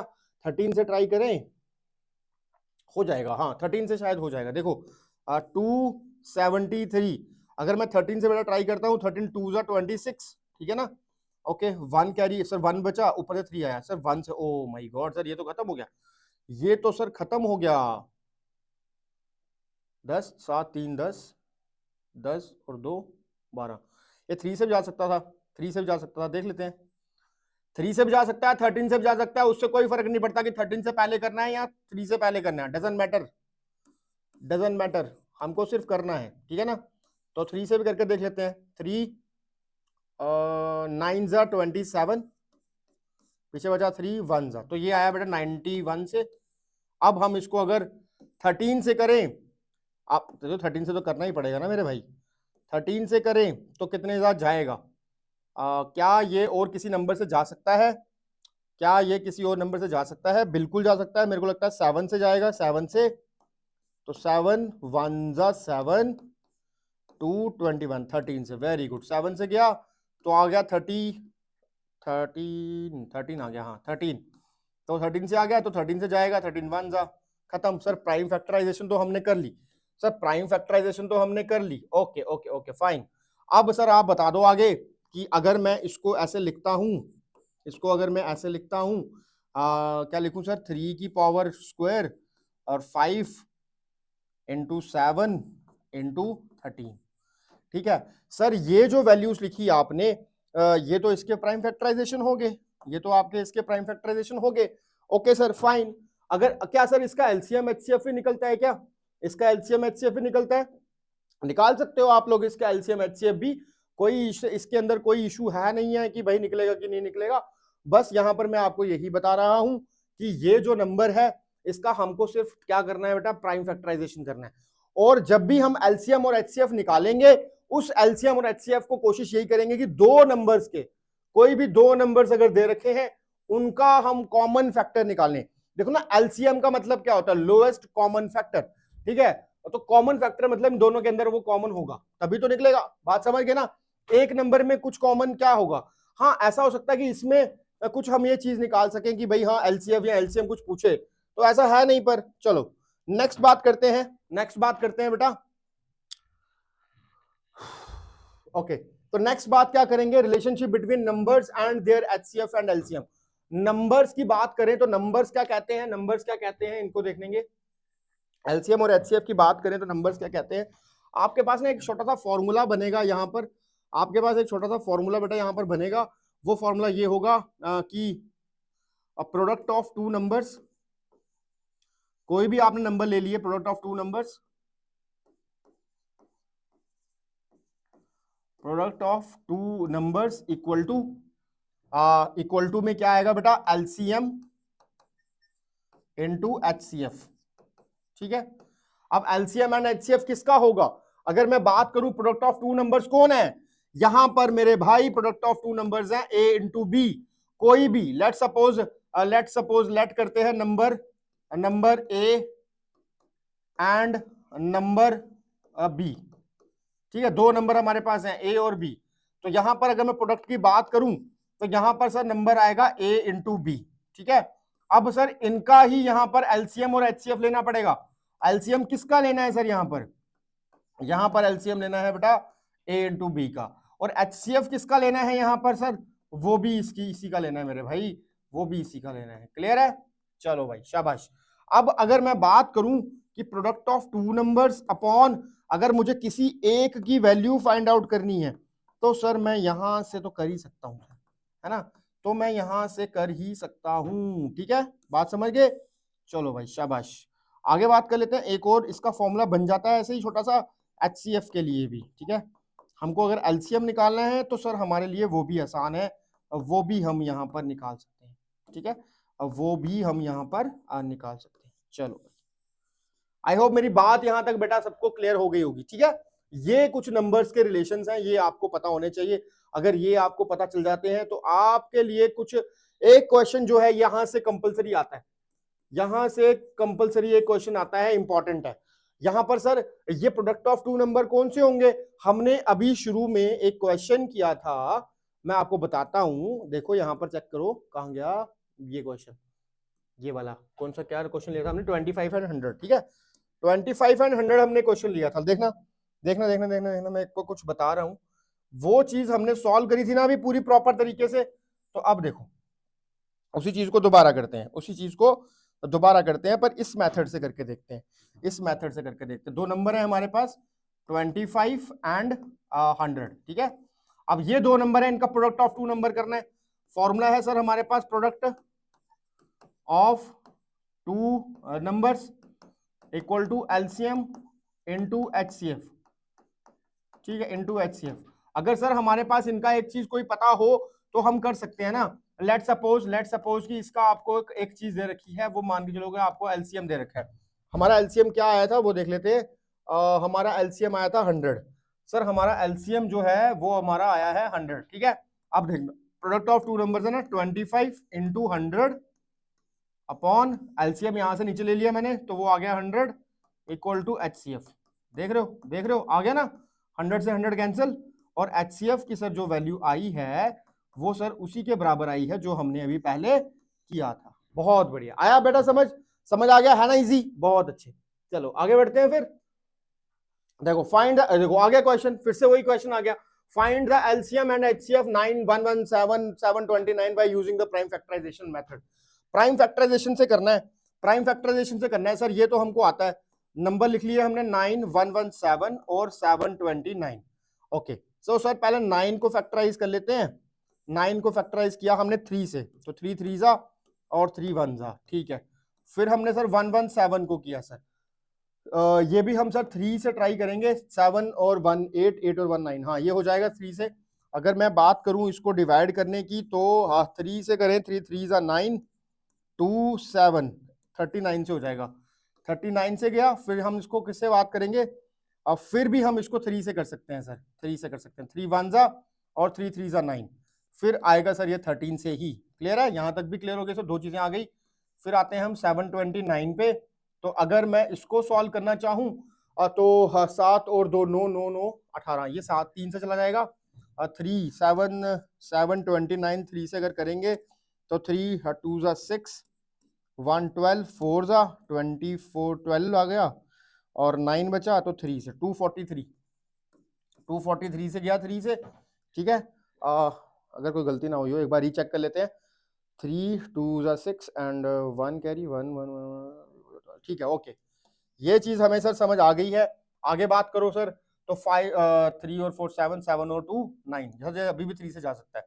ओके तो 3 कितने जा 24 के आसपास वाली टर्म आती है, 21 21 22 23 24 24, तो 8 से जाएगा सर 24, 8 से जाएगा 24 और 3 1 जा 81 से गया सर। ओके और सर अभी भी ये 3 से जा सकता है, बिल्कुल जा सकता है। 3 2 जा 6, ठीक है, पीछे बचा 3 2 जा 6 आया, 2 बचा 21 7 से sir. Okay okay fine fine fine fine sir, 27 जो है वो भी सर 3 से जाता है, 3 3 जा 9, ठीक है ना, सॉरी 3 9 जा 27, फिर से 3 3 3 जा और फिर से 3 से। सर ये तो बड़ा मस्त सा, ये तो बड़ी जल्दी खत्म हो गया। अब देखना अब देखना अब देखना, अब हम यहां पर एक्चुअली में वो चीज यूज करने वाले हैं जो अभी हमने अच्छे से पढ़ी है। देखो क्या, अगर मैं बेटा 9 की बात करता हूं तो 9 में क्या आएगा, 3 इंटू 3, इसका मतलब सर 3 की पावर 0, ओ सॉरी 0 नहीं 2, 2 सॉरी माई बैड, 117 की अगर मैं बात करता हूं तो सर 3 इंटू 3 इंटू 13, तो यहां पर आ गया बेटा 3 की पावर स्क्वायर इंटू 13। क्लियर है? ओके, अगर मैं बात करता हूं 729 की, तो 729 की अगर बात की जाए तो सर 1 1 2 3 4 5 6, सर 6 टाइम 3 आया है, सर 6 टाइम 3 आया है सर। ठीक है, 1 2 3 4 5 एंड 6, तो सर 3 टाइम 6 आया तो 3 की पावर 6 हो जाएगी। ओके, तो सर हमने निकालना क्या था, एलसीएम। सर एलसीएम निकालना है। सर हमको पता है यहाँ पर हमको पावर उठानी पड़ेगी हाईएस्ट वाली। तो सर देखना, 3 की बात कर रहे हैं तो 3 की पावर सबसे हाईएस्ट वाली बेटा पावर कहाँ है वो बता दो। सर इन तीनों के अंदर अगर मैं बात करूं, चलो इसको मैं यहाँ पर ना एक बिल्कुल स्ट्रेट लाइन में लिख लेता हूँ। 3 की पावर है इसके पास 2, नीचे वाले के पास है 3 की पावर 2 इंटू 13, और इसके पास है 3 की पावर 6। ठीक है, ये डेटा है हमारे पास। तो सर इनके अंदर अगर मैं बात करूं तो सर यहां पर ही मुझे दिख रही है 3 की पावर बड़ी वाली, तो यहां पर आ गया 3 की पावर 6। सर बाकियों के पास तो सर 13 तो एक ही के पास है, तो इसका मतलब बेटा यहां पर 13 की पावर 0 होगी, यहां पर भी 13 की पावर 0 होगी। बात क्लियर हो रही है मेरी? अच्छे से समझ आ रहा है ना सबको? ये चीज क्लियर हुई कि मैंने 13 की पावर 0 लिया, ऊपर 0 लिया, उससे कोई फर्क नहीं पड़ेगा, बिकॉज बेटा यहां पर anything raise power 0 equal to 1। ठीक है, चलो शाबाश, अब आगे बढ़ते हैं। तो सर यहां से हमको ये चीज समझ आई, सर यहां से हमें ये चीज समझ आई कि जो हाईएस्ट पावर है वो यही है, क्योंकि सर इसकी पावर जो है वो 1 तो है कम से कम, बाकियों की तो 0 है, तो इसका मतलब सर वहां यहां पर जो आना है वो क्या आना है, 13 आना है। अब आप इसको बेटा मल्टीप्लाई कर लो, मल्टीप्लाई करके देख लो कि भाई इसका क्या आंसर आ रहा है। ठीक है, उसके बाद सर हम बात करते हैं एचसीएफ की। एचसीएफ की सर एचसीएफ के लिए फॉर्मूला लगा सकते हैं वो वाला, बिल्कुल लगा सकते हैं, कोई गलती नहीं है, क्योंकि एलसीएम तो आ ही जाएगा तो एचसीएफ भी आ ही जाएगा। अब एचसीएफ की बात करें तो छोटी वाली वैल्यू देखनी है, तो पहले मैं अगर बात करूं छोटी वाली की, तो छोटी वाली के लिए मेरे को तो सर ये ही दो दिख रहे हैं, तो इसका मतलब मैं सर दोनों में से कोई एक कॉमन लेना होता है, कोई एक लेना होता है, तो मैं ले लेता हूं सर 3 की पावर 2, और यहां पर सर ये है और ये है, तो मतलब ये भी कॉमन है, तो ये भी सर 13 की पावर 0, तो सर ये तो मुझे 6 दिखी क्या। कॉमन फैक्टर कितना हुआ बेटा इसका, 6, 3 सॉरी स्क्वायर है ना तो 9 आएगा, सो सॉरी। तो कॉमन फैक्टर क्या है बेटा इनमें, 9 इनका बेटा कॉमन फैक्टर है, और एलसीएम में जो हाईएस्ट लोएस्ट कॉमन मल्टीपल आएगा वो आप इसको मल्टीप्लाई करके जो भी आपकी टर्म आएगी वो इसका आंसर हो जाएगा। आई थिंक मेरी बात यहां तक समझ आ गई है। चलो इंट्रोडक्शन पढ़ रहे हैं, जितनी भी ये कोशिश कर रहे हैं हम इनको हम आगे भी यूज करेंगे। अब आ जाओ, अब देखो इस तरह के कुछ क्वेश्चंस आते हैं, बोल रहा है कि method of proving irrationality of A number. अब बोल रहा है कि बेटा नंबर का ना इरेशनल बताना है कि रैशनल है या रैशनल है। सर ये तो आपने शुरू में ही सिखा दिया था कि रैशनल जो नंबर होते हैं, वो जो इरेशनल नंबर्स होते हैं बेटा, उनको ना हम सर टर्मिनेटिंग से देख लेते हैं, अंडर रूट में जो वैल्यू होती है उसमें देख लेते हैं। तो सर इसको देख के तो हमें यही पता लग रहा है कि ये इरेशनल है, कि ये क्या है बेटा, इरेशनल है, बिकॉज सर ना ही ये परफेक्ट स्क्वायर है ना ही ये परफेक्ट क्यूब है। ओ हो सर, ये तो क्वेश्चन गलत नहीं डाल दिया सर उन्होंने, ये तो पहले ही उनको पता है, तो फिर ये हमें क्यों बोल रहे हैं प्रूव करने के लिए। मेरे भाई यही तो मसला है, यही तो बात है, यहां पर क्वेश्चन ही यही बोला गया है कि प्रूव करो कि ये इरेशनल है। ठीक है, कह रहा कि मुझे पता है, क्वेश्चन वाला जो क्वेश्चन बनाया जिसने, वो ये बोल रहा है कि मुझे पता है कि ये इरेशनल है, पर तुम मुझे बताओ कैसे है, शो करके बताओ, प्रूफ करके बताओ कि ये इरेशनल कैसे है। तो ठीक है सर, बता देंगे, हमें कौन सी चिंता है, लेट करते हैं सर, हमें पता है कि हमें क्या करना है, लेट कर लेते हैं शुरू से। सोल्यूशन कैसे करेंगे बेटा इसका हम करेंगे sir let under root 2 is irrational number. क्या करेंगे हम, इसको मानते हैं, लेट कर रहे हैं ना हम, हाँ, let under root 2 is a rational number. क्या माना हमने इसको, रैशनल नंबर माना। सर पर ये तो रैशनल नंबर है ही नहीं, इसलिए तो लेट कर रहा हूं ना, इसलिए मेरे जान लेट कर रहा हूं, बाद में बोल दूंगा कि नहीं यार गलती से लेट कर दिया था, ओहो हो ये तो इरेशनल ही है, मतलब कॉन्ट्राडिक्शन बता दूंगा, है ना, गलती हो गई मेरे से, माफी दे दो। तो इसका मतलब under root two equal to is in the form of p upon q where q is not equal to 0। ठीक है, एंड ब्रैकेट में आप लिखेंगे P and Q are integers, ठीक है, या फिर को प्राइम्स बोल लो, या फिर बोल लो बेटा को प्राइम्स। क्या होते हैं ये भी बताऊंगा, डोंट वरी, पहले सीख लो ना ये छोटा सा जो मैं आपको बता रहा हूँ, फिर बताता हूँ को प्राइम्स क्या होते हैं। ठीक है, अब देखना, √2 क्या मान लिया हमने, P अपॉन Q की फॉर्म में मान लिया था। ठीक है sir, done done done sir, समझ आ गई। अब अगर मैं आपको बोलूं कि सर इसको बेटा आप यहां पर ले जाओ Q को, तो सर ये टर्म ना कुछ इस तरह से बन जाएगी। ठीक है, सबको समझ आ गई होगी। मैं यहां पर कर लेता हूं बेटा squaring both side, squaring both side. अगर मैं बोथ साइड स्क्वायरिंग कर रहा हूं तो मुझे क्या मिलेगा, वी गेट Q √2 का स्क्वायर और P का स्क्वायर। ठीक है, तो Q स्क्वायर √2 का स्क्वायर, अगर मैं √2 का स्क्वायर लेता हूं तो सिंपल सी बात है सर, मुझे ये पता चल रहा है कि ना सर ये 2 जो है वो हट जाएगा, √ जो है वो हट जाएगा सर। ठीक है सर, ये सर कोई बात मुझे समझ आ रही है, यहां तक तो सर मुझे पता चल रहा है कि क्या हो रहा है। ठीक है ना, यहां तक तो मुझे पता चल रहा है कि ये क्या हो रहा है। ठीक है, अगर यहां तक बेटा आपको समझ आ रहा है, इसके पीछे एक छोटी सी थ्योरम होती है, और थ्योरम क्या होती है वो मैं बता देता हूं पहले, फिर उसके बाद इसके आगे डिस्कस कर लेते हैं, ताकि आपको वो चीजें समझ आ जाएंगी, फिर आपको पता चल जाएगा कि वो क्या होता है। ठीक है, मैं यहां पर कहीं पे बता देता हूँ थ्योरम छोटी सी। क्या वो थ्योरम पेपर में पूछी जाएगी? नहीं पूछी जाएगी, वो थ्योरम नहीं पूछी जाएगी, पर आपको पता होना चाहिए कि छोटी सी थ्योरम क्या लग रही है। यहाँ पर कहता है कि P, अगर अगर अगर ऐसे बोल रहा है, इफ P, देखना यहाँ पे मैं यहीं से उठाता हूँ टर्म, इफ मैं हाँ ऐसे बोलूंगा, if 2 divides P square, then 2 also divides P। क्या बात समझे? मतलब सर जो आपने बोला कि P स्क्वायर हमने लिखा है, 2 उसको डिवाइड कर देता है, और आपने बोला कि अगर P को डिवाइड कर देता है तो P स्क्वायर को कर देता है, तो वो P को भी कर लेगा। अरे यार ये तो जबरदस्त चीज है। लेट सपोज सर ऐसे एग्जांपल ले लेते हैं, मैं आपको यहाँ पे एग्जांपल समझा देता हूँ। देखो कैसे समझा रहा हूँ इसको, देखना। अगर बेटा हमने कोई नंबर लिया, लेट सपोज 16 ले लिया, ठीक है, आप मुझे बताओ क्या ये 2 जो है क्या वो 16 को डिवाइड कर सकता है? यस सर, ये कर सकता है। ओके, तो 16 जो है, लेट सपोज ऐसे मान लेते हैं 4 का स्क्वायर है। किसका स्क्वायर है? 4 का स्क्वायर है। सर 4 का स्क्वायर अगर आएगा वो आएगा सर 16, तो इसका मतलब सर 2 जो है वो डिवाइड कर सकता है 16 को, तो इसका मतलब सर आप बोल रहे हो कि 4 को भी 2 जो है वो डिवाइड कर सकता है। बिल्कुल कर सकता है सर, ये तो हमें समझ आ गया, बात समझे? तो क्या इसमें कोई कॉन्ट्राडिक्शन है? क्या कोई इसमें आपको डाउट लग रहा है क्या? अगर लग रहा है बेटा कमेंट्स में जल्दी से बता देना, मैं आपका इसका डाउट ले लूंगा। डोंट वरी, टेंशन नहीं लेनी है, सोचना नहीं है कि सर क्या क्या कैसे करेंगे कैसे नहीं होगा, बहुत आसान है। क्या ये चीज आपको समझ आ गई? चलो ठीक है, अब इसके ऊपर बात करते हैं, अब इस पे बात करते हैं। अब आप देखो, अगर हम वहां तक पहुंच चुके हैं तो क्या मैं यहां पर लिख सकता हूं, क्या मैं यहां पर ऐसे लिख सकता हूं बेटा, Q square equal to P square बटा 2 लिख सकता हूं? सो इसका मतलब therefore 2 divides P square, 2 divides P square, then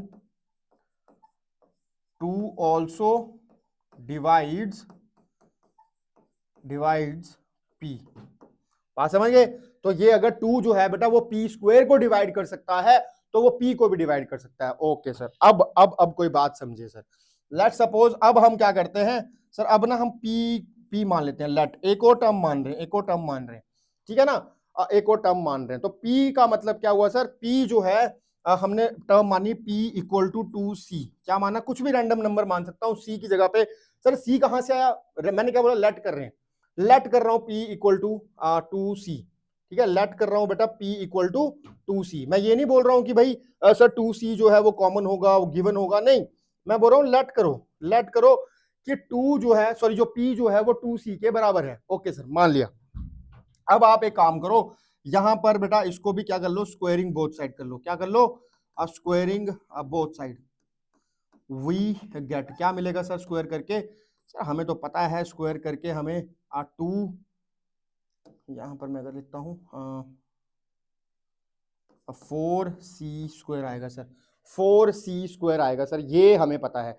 अब आप मुझे बताओ, अगर मैं यहां पर ऐसे लिखूं दोबारा से कि p² जो लिखा है मैंने, मैं यहां पर वैल्यू लिखूं p² की q² 2 इक्वल टू 4c² लिख सकता हूं। कहां से आई सर ये वैल्यू? From equation 1। कहां से वैल्यू आई बेटा? From equation 1। देखो p² की जगह पे मैंने वैल्यू भर दी, क्या भरी बेटा? 2q², सही भरी है? ठीक है सर, समझ आ गई। अब तो हमें समझ आ गई है सर। अब मैं दोबारा से इधर अगर ऐसे लिख दूं, ये 2 जो है वो डिवाइड में चला गया, तो सर मेरे को पता चला c²/2 आया है सर, c²/2 आया है, c² क्या आया बेटा? 2 आया है सर। Okay okay fine. तो ये जो चीज हमको समझ आई, ठीक है। अच्छा 2 तो आया है, मैंने यहां पर कुछ गड़बड़ किया है क्या? अगर हमने स्क्वायर लिखा 4c², 2c, squaring both side we get, हमको ये मिला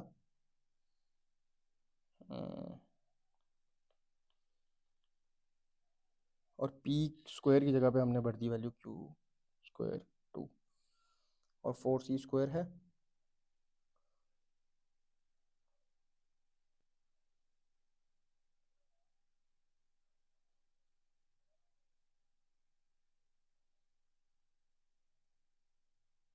ओहो, तभी मैं सोच रहा हूँ क्या किया मैंने, सो सॉरी।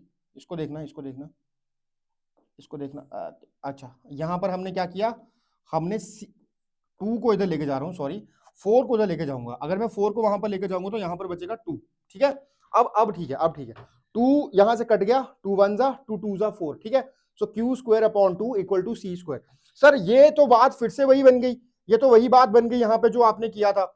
इसका मतलब सर, इसका मतलब 2 divides q²,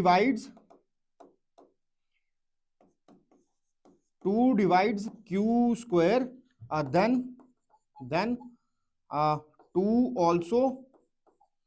2 also divides q। Sir ये बात समझ आ गई है। इसका मतलब ये हुआ कि सर ये दोनों नंबर जो हैं ये आपस में क्या हो रहे हैं, ये दोनों नंबर्स आपस में क्या हो रहे हैं बेटा? फैक्टराइज हो रहे हैं। क्या हो रहे हैं? फैक्टराइज हो रहे हैं, फैक्टर हो रहे हैं इनके, ये दोनों के दोनों नंबर आपस में डिवाइड हो रहे हैं, ठीक है। तो यहां पर ही तो हमारी कॉन्ट्राडिक्शन जो है वो रेज हुई। क्या हुई बेटा? वो कॉन्ट्राडिक्शन जो है वो रेज हुई। सो देयरफॉर हम क्या करेंगे? सो देयरफॉर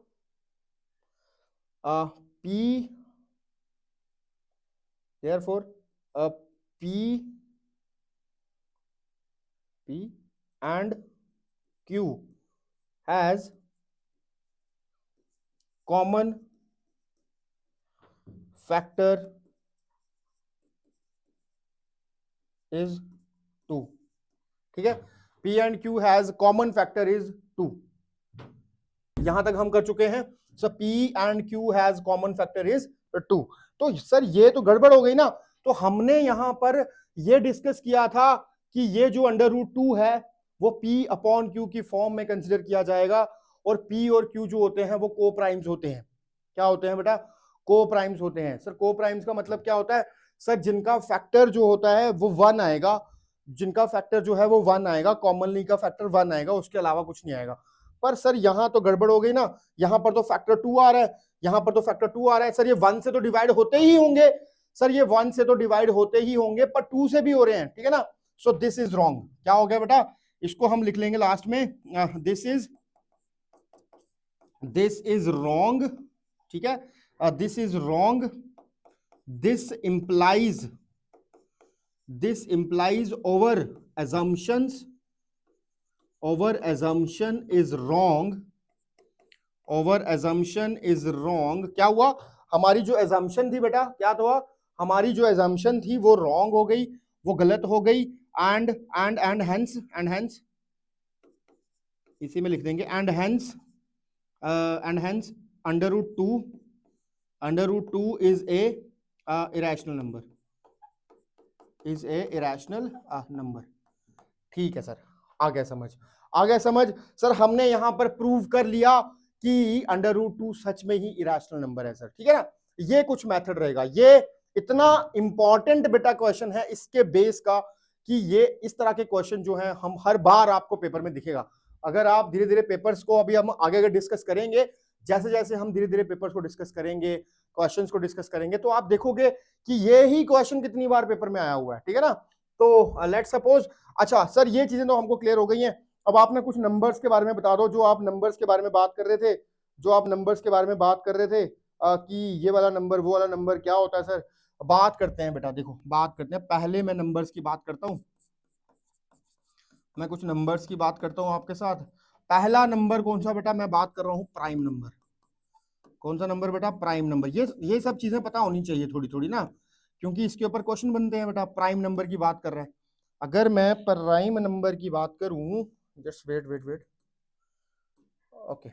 अगर मैं बेटा प्राइम नंबर की बात करूं, सो विच हैज, क्या होता है इनके पास, विच हैज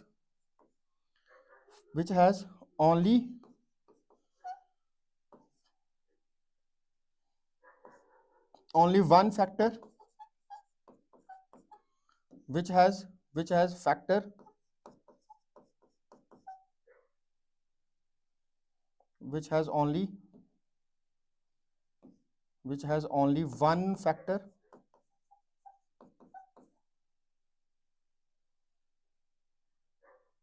या तो ऐसे लिख लो विच हैज टू फैक्टर्स, ठीक है, टू फैक्टर्स लिख देते हैं, जस्ट टू फैक्टर्स। अब कौन कौन से वो फैक्टर्स हैं, वन एंड इटसेल्फ, जो दो इनको याद रखना है, ठीक है ना। ये बहुत छोटी सी चीज है, मुझे पता है आप लोगों को प्राइम नंबर पता है, मुझे पता है ये चीज, पर यार मेरा काम है कि मैं आपको सिखाऊं, ठीक है ना। तो प्राइम फैक्टर में ये बहुत इंपॉर्टेंट रहेगा, ये बहुत इंपॉर्टेंट रहेगा कि sir prime numbers are those number जिनके जो फैक्टर्स है वो वन होना चाहिए और वन के अलावा वो खुद से डिवाइड होते हो। सर ऐसे कोई नंबर बता दो सर। लोएस्ट कॉमन मेंबर जो होता है प्राइम नंबर जो होता है सर, वो होता है 2। आप मुझे बताओ, 2 को 1 से डिवाइड कर सकते हैं सर? बिल्कुल कर सकते हैं। क्या खुद से कर सकता है वो खुद को? बिल्कुल कर सकता है सर। ठीक है सर, ये प्राइम नंबर है, मान ली बात। 3 सर, 3 भी ऐसा ही नंबर है। Okay okay okay sir. 4 sir, 4 कैसे है बेटा? 4 के तो देखो, 4 के तो फैक्टर ज्यादा नहीं होंगे, देखना इधर देखना, 1 से भी होगा सर, 2 से भी होगा सर, और 4 खुद से भी होगा। तो देखो 2 नंबर से ज्यादा हो गया ना, 2 से भी हो रहा है, तो ये चीज गलत हो गई सर। ठीक है, तो मतलब सर 4 जो है वो प्राइम फैक्टर नहीं होता। ओके, 2 3 5 7 9 11 बहुत सारे फैक्टर्स होते हैं, ठीक है ना, सॉरी प्राइम नंबर्स होते हैं। तो मैं आपको यही बता रहा हूं। अब आपको एक चीज जो छोटी सी याद रखनी है कि सबसे छोटा प्राइम नंबर जो होता है वो 2 होता है, और एक लोता इवन प्राइम नंबर जो होता है वो 2 है। उसके अलावा आपको कोई भी प्राइम नंबर बेटा 2 नहीं मिलेगा, ठीक है, कोई भी प्राइम नंबर आपको 2 नहीं मिलेगा। चलो भाई, शाबाश शाबाश, आगे बढ़ते हैं, फिर आगे बढ़ते हैं। सर दूसरा नंबर आप बता दो, कंपोजिट नंबर कौन सा होता है सर?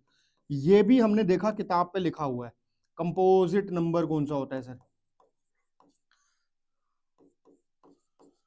आप देखो numbers other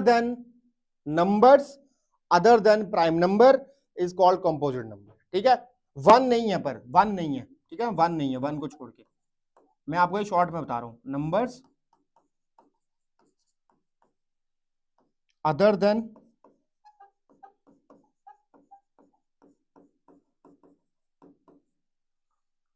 than prime number, numbers other than prime number, जैसे एग्जांपल सर 4 सर 6 8 10, बहुत सारे ऐसे, ठीक है। अच्छा सर, आपने ये तो बता दिया कि number other than prime number is called composite number, पर जैसे आपने प्राइम नंबर समझाया कि सर वो 1 और वो इटसेल्फ पे होता है तो ही वो कहलाता है, तो इसमें भी तो कुछ ऐसा होता होगा। बिल्कुल होता है मेरे भाई। देखो, अगर मैं बोलूं कंपोजिट नंबर कौन से होते हैं, तो कंपोजिट नंबर 1 और इटसेल्फ के अलावा उसका अगर एक भी फैक्टर है, उसके अलावा एक भी और फैक्टर है, तो वो कंपोजिट है। 1 और इटसेल्फ के अलावा अगर कोई एक भी फैक्टर है तो मतलब वो कंपोजिट नंबर होगा। तो मतलब सर कंपोजिट नंबर के कम से कम 3 फैक्टर तो होने ही चाहिए, कम से कम 3 फैक्टर तो होने चाहिए, 1 इटसेल्फ एंड अदर कोई नंबर, ठीक है। तो 4 देखो, अभी मैंने बताया था 4 सर 1 से भी जाएगा, 2 से भी जाएगा एंड 4 खुद से भी जाएगा। बहुत बढ़िया सर। 6 सर 2 से भी जाएगा, 3 से भी जाएगा, 1 से भी जाएगा, 6 खुद से भी जाएगा सर। 4 फैक्टर्स हो गए, तो सर ये कंपोजिट नंबर है। समझ गए आप? बहुत बढ़िया, बहुत बढ़िया। अगर आई थिंक सबको मेरी बात समझ आ गई होगी कि कंपोजिट नंबर्स क्या होते हैं। इसको देख लेना, कहीं कहीं पर ये दिखेगा, कहीं पर नहीं दिखेगा, तो आपको समझ आ गया होगा क्या है। ठीक है, चलो आगे बढ़ते हैं।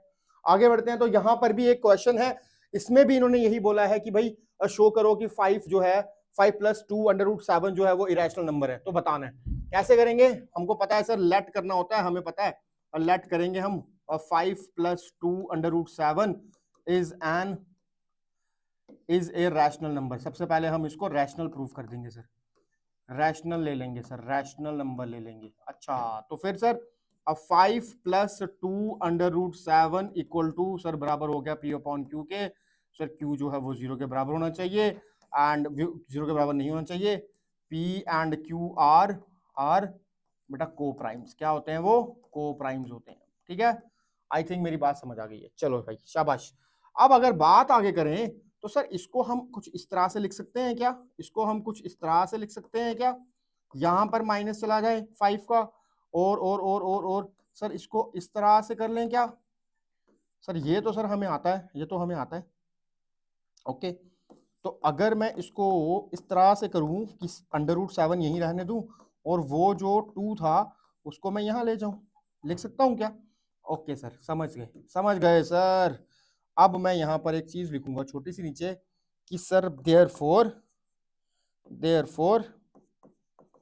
irrational number is not equal to rational number. So our assumption is contradictory या फिर is wrong. So therefore 5 + 2 √7 is an irrational number. क्या ये आप बात समझ गए? आई होप मेरी बात जो है वो आपको समझ आ गई। उस वाले क्वेश्चन को बहुत अलग तरीके से करना था, इस वाले क्वेश्चन को इस तरह से करेंगे तो हो जाएगा। उस वाले क्वेश्चन में आपको सिर्फ √7 को प्रूव करना था कि √7, अगर लेट सपोज जैसे हमने वहां पे प्रूव किया कि √2 जो है वो इरेशनल है, वो प्रूव करो। अब यहां पर अगर मैं बोलूंगी अंडर जो 7 है वो क्या है, तो हमको पता है जैसे हमने √2 किया था वैसे ही √7 करेंगे तो हमें पता है कि वो भी इरेशनल होगा। तो इसलिए मैंने क्या लिखा, इरेशनल नंबर कभी भी रैशनल के बराबर नहीं हो सकते। अब यहां पर ये सारी कहानी लिखी हुई है P/Q। अब P/Q जो नंबर्स होंगे, P और जो Q नंबर्स होंगे वो इंटीजर्स भी हो सकते हैं। ठीक है ना, को प्राइम लिखा है यहां पर, तो आप इसको इंटीजर्स भी लिख सकते हैं, स्लैश करके चाहे इंटीजर लिख देना, कोई दिक्कत नहीं है। इंटीजर्स भी लिख सकते हैं, हमको पता है कि इंटीजर्स भी लिख सकते हैं, को प्राइम भी लिख सकते हैं, डजंट मैटर, फर्क नहीं पड़ता। तो यहां पर इंटीजर आ गया, तो इंटीजर जब भी हम यूज करेंगे बेटा, तो इसका मतलब लेट सपोज यहां पर अगर कुछ भी इंटीजर है उसको डिवाइड करने के बाद नंबर भी जो आएगा बेटा वो इंटीजर ही आएगा, और जितने भी इंटीजर्स हैं वो सारे के सारे रैशनल होते हैं। सर एक नंबर और सिखाना था आपने, वो नहीं सिखाया, वो था सर हमारा नंबर को प्राइम। क्या होता है सर ये तो बताओ, को प्राइम लिख रहे हो आप, ये तो आपने बताया नहीं। ओके, को प्राइम की बात करते हैं। को प्राइम क्या चीज होती है? अगर मैं बेटा को प्राइम की बात कर रहा हूं तो को प्राइम का मतलब हो गया ऐसा नंबर जो कोई भी दो नंबर ऐसे जिनका फैक्टराइजेशन एक ही हो। ये लिखता हूं, which